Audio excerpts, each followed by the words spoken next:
Hi everyone, so today I'm going to film my first ever killer kit video and a layout share. So this kit, the remains of which you can see before you, came from the May Like Forever kit, which was called English Breakfast. I did film an unboxing video of that kit and I will leave the link to that below if you would like to go and see how much I actually got in that kit, to give you an idea of how much of it I actually did use. And I will also leave all of the links to Like Forever and their social media and everything in the description so that you can go and check it out, and if you would like to subscribe, all the information will be there.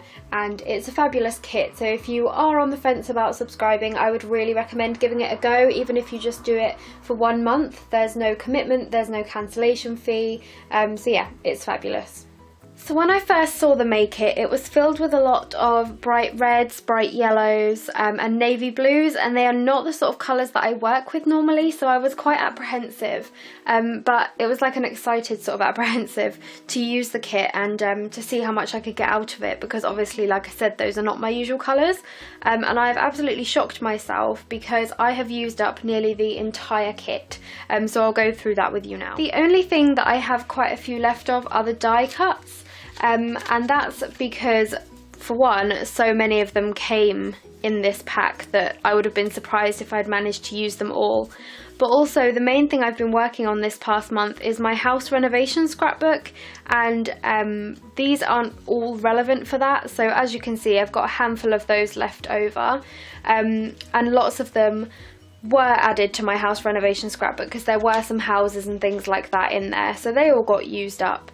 And I was going to show you the pages of my house renovation scrapbook that I've done so far, but I kind of want that to be a surprise for later on when it's a little bit more finished, so just bear in mind that a lot of this kit did get used there as well. I only have 4 left of the cork stickers. I really liked these. The majority of them did get used up in the last few days, so they were something that I found a little bit harder to use, but they were really nice nonetheless, and I've only got 4 left now. Then we had the little wooden buttons, and as you can see, I've only got 2 of these left. I absolutely loved them.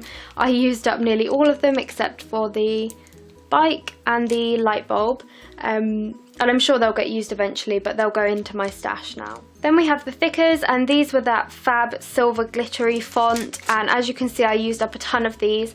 Not so much the numbers, and you always get random amounts of like Q's and U's and things like that, which you don't use as often, but as you can see, the front page I used up a ton, and again, these will go into my stash. Then we have the paper, and as you can see, all I've got left is scraps. I've got barely anything left. I was really pleased that I managed to use up so much of it. These will all go into my scraps drawer, but yeah, considering there were 18 pieces of pattern paper, I can't believe I used up so much of it. Then of course there's the washi tape, and I still have a decent amount of this, but I used up a load of that as well. I really liked the red and white stripe. So yeah, that is what I have left of the May English Breakfast kit. I think I really killed that kit. There is virtually nothing left. And everything that is left will definitely get used once I've popped it in my stash. The only thing that I didn't use any of was the, I think it was twill. There was a roll of twill that came in the kit. I didn't use any of that because it's just not the sort of thing that would make it onto one of my layouts. However, I gave it to my mum, and I know that she has used it for other craft projects, so at least it did get used even though I didn't use it personally. So now I'll move on to the layout share, and I will show you all of the layouts that I made with this month's kit. Like I said before, just bear in mind that a lot of the kit did get used in my home renovation scrapbook. I'm just not going to share that here. But other than that, I did manage to make a good amount of layouts, I think. So yeah, I'll share them with you now. So this was the first layout I made, and both of these papers are from the kit. I kind of took for granted the amount of paper that came in the kit, so I didn't cut out the middle of that paper or anything, even though it was that pretty floral. Everything on this page, apart from the enamel dots and these little stickers, came in the kit. The stickers are from the same collection as all of the kit items, but I brought them separately. So yeah, they didn't come with the kit, but they matched it perfectly. This was really simple. This is like my go-to layout style when I'm not really sure what I want to do. So a combination of different backgrounds, a little bit of layering, and then 2 4x6 photos with the title down the side, and you'll see that I did that a few times. This was number 2. It's called So Very Adorable, and it's again photos of the bunnies from April. I'm not massively happy with this layout. I think I could have done a lot more with it, and it was kind of rushed, but again, everything is from the kit apart from this paperclip, this brad, and these tiny alphas up here. I do think I could have done more with this, but I do like the layering and I like the sort of grid format. But yeah, it's not my favourite, but it's not that bad. My third layout again was pictures of the bunnies, because last month I decided that I wanted to put together a scrapbook of all my bunny photos so they're all in one place. So I started with these photos that I already had printed, and the colours kind of matched too because of the red in the background. But again, everything is from the kit apart from the enamel dots and a brad. This was a cut apart that I just cut down to put in the side, and it's kind of a reverse of this layout. It's kind of like a mirror image.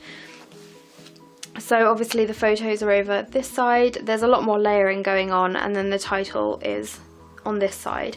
But again, it's not my favourite, but it was okay. This one I really did like. It was a response to a challenge that Nicola, the lady who runs Like Forever, posted on the subscribers Facebook page, and it was to use some of the manufacturer's strips that came on all the papers, because some of them were really nice. So I layered those up in the background and sewed a lot of them on, and then I cut my photos into circles and put them onto doilies. Again, I used a combination of backgrounds, one paper sewn onto another one. I stapled on some hearts that I punched out, and just used one of the cork stickers and the wooden buttons and more of those little word strips, and I really like this one. Next, we've got another of my sort of standard scrapbook layout style ones, again like the first layout, and this one is for my house renovation scrapbook, but seeing as it's a proper layout, I thought I would share it in this video.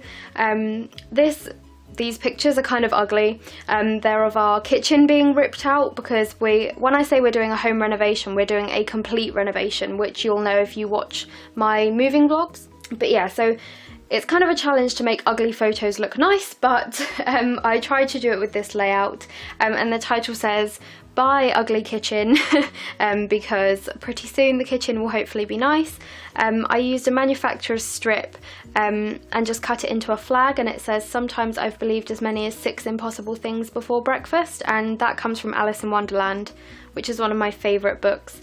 But I just wrote underneath it, such as, "This kitchen will look lovely one day," because at the moment it does feel kind of impossible that this kitchen will look nice, but it will.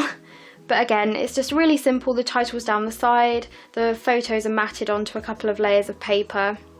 I used another one of the cork stickers, the wooden buttons, and then I cut some of the circles out of one of the papers and just layered some more of those wood buttons along with enamel dots, and I quite like this one actually. Then we have another layout for the house renovation scrapbook, and this one was basically like, I wanted to use as much stuff on it as possible to start getting some things used up, and it came out kind of crazy, but I actually really like it.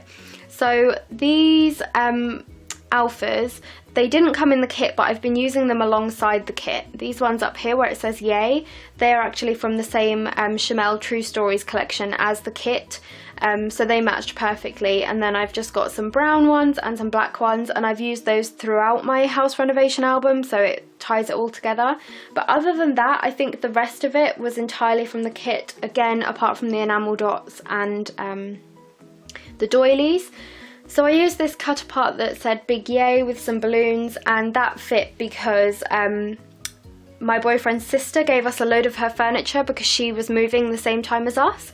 So we have a really nice sofa, we've got a little kitchen table, a little cart there to put our drinks on, we've got a fridge, and it's all in our conservatory or the lean-to at our new house. So it says yay for the lean-to, because it's the only room in the house that you can actually comfortably go and sit in, because the rest of the rooms are empty and in the process of being completely stripped. So this layout is just celebrating the conservatory. I used another one of those cork stickers, which was fabulous because it was in the shape of a house, and it's terraced houses as well, which is great because we're moving into a terraced house. And this is another manufacturer's strip that I cut into a flag, and it says measure every moment, and I just thought it was brilliant because obviously doing a house renovation we are using a lot of measuring and you know, like, I don't know, measuring the rooms and measuring carpets and measuring flooring and all that sort of thing. So I just thought that was fun, and I layered loads of my scrap paper behind it. Then we have one called Benji Bunny, and I had these old photos of my rabbit Benji, and he sadly passed away in 2011. But like I said, I'm making a scrapbook of all my bunny photos. So this is going to be the first page in the album, and I kind of wanted to do a grid sort of thing. So I cut my photos down to 3x3, I cut all my scrap paper down to 3x3, and then just layered things on top and did some fake stitching with my pen, and that was inspired by Nicola, who, like I said, she runs the Like Forever group. She does a lot of fake stitching on her layouts, and I do have a sewing machine, so I do a lot of real stitching on my scrapbooking, but I just wanted to try some fake stitching this time.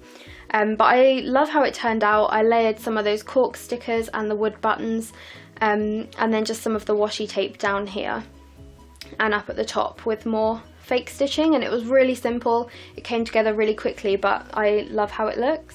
And then this one, which I'm not massively sure about, but it's the final layout that I did with this kit, I think. Oh no, second to last layout that I did with this kit. And this was again inspired by Nicola. I think it was the garden party kit from March. She had a photo of her children up here, and then there was like a lace banner or something, and then there was like all these elements to create sort of like a banner at the bottom. And I really wanted to try that out because, as you can see, this main paper here, which is forming the background, it's not from the kit because I had completely run out of full pieces by then and all I had was scraps, so I thought it would be a good way to use up some of my scraps, and I just put in some brads and more of those cork stickers and some of the cloud die cuts from the kit, and then this little cork sticker that said embrace today. I just thought it filled in the space nicely, and yeah, I just liked how it looked, but I'm not sure about the layout as a whole. And then this was the final layout that I made with the kit. I actually made it just now, and it was scrap lifted from one of the ladies who is subscribed to the kit or was subscribed to the kit. Again, I was looking through the photo albums and I found a layout that she had made. I'm not sure which kit she made it with, but it was kind of along these lines. So she'd punched a series of circles and her photo was in the middle of them, and there was like a little, I think her title was here, and then there was some embellishments here and up here, and then there were enamel dots sort of going at an angle up the page, and I kind of followed that loosely, but I added more embellishments because that's what I tend to do.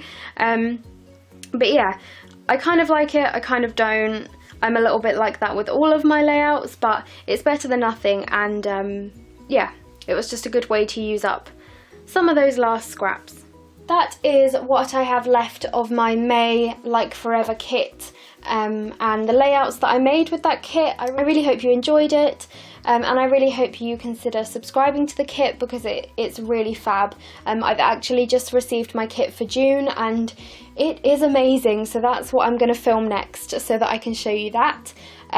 Like I said, if you are interested in subscribing or you just want to have a closer look or a look at Nicola's shop, because she does actually sell a ton of other scrapbooking things in her shop, and you don't have to be subscribed to a kit to buy from her shop. All of the information will be in the description. If you have any other questions, let me know, and I will see you next time. Bye!